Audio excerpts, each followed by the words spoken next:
Let's see where we go from here. David Kudla joins us, founder, chief executive officer, and chief investment strategist at Mainstay Capital Management, Troy, Michigan, a great town, by the way.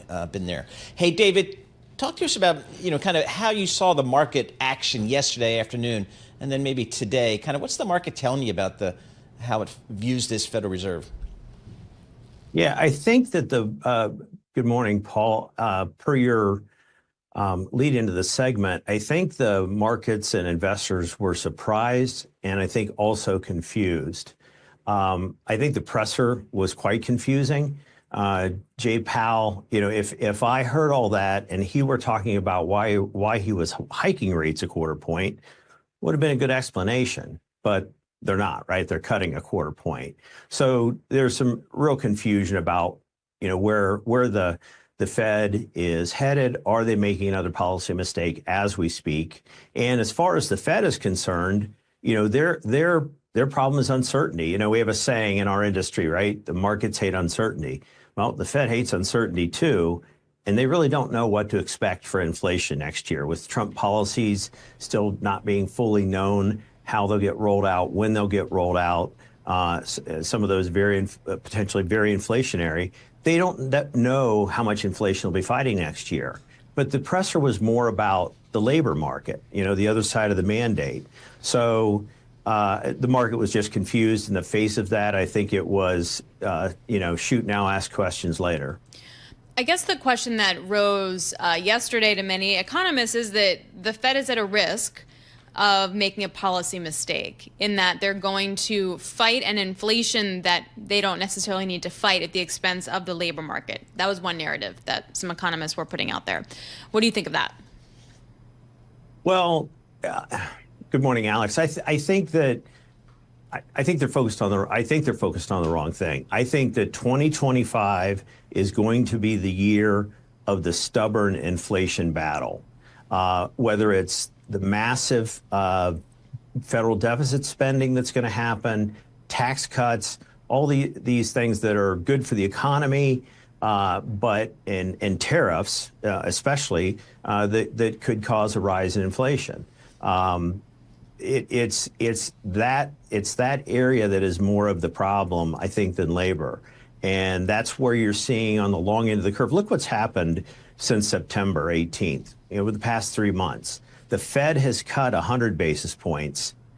The 10-year yield has gone up nearly 100 basis points. That is not the normal reaction function that we expect. In fact, usually the 10-year follows by some degree to what the Fed is doing. So that's the bond vigilantes. Ed Yardeni's coined term back in the 90s. It's the bond vigilantes that are fighting the Fed.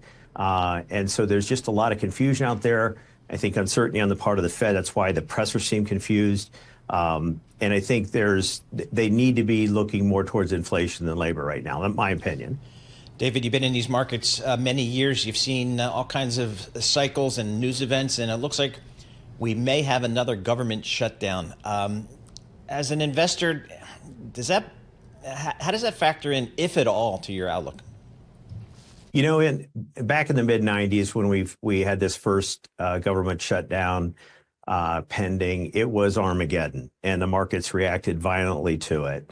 As years have gone by, we've seen that investors in the markets kind of shrug off the antics in Washington, D.C. more and more. And for many of these types of events, we might get volatility for a day, maybe 2 days, but it passes. I think the markets investors have learned to largely ignore it, or have just chosen to, and look at fundamentals. So, whether we get a continuing resolution passed tomorrow, it doesn't come till Monday. There'll be some volatility in the markets potentially because of it, but then we'll move on. What do you make of the fact that the earnings picture is TBD for next year, and that the consensus and then what the S&P is implying is pretty strong?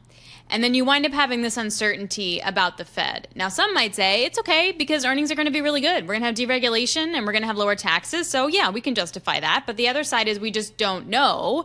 And if rates stay stickier, as you say, that inflation actually increases a little bit, that consensus might need to come down. Where do you stand on that?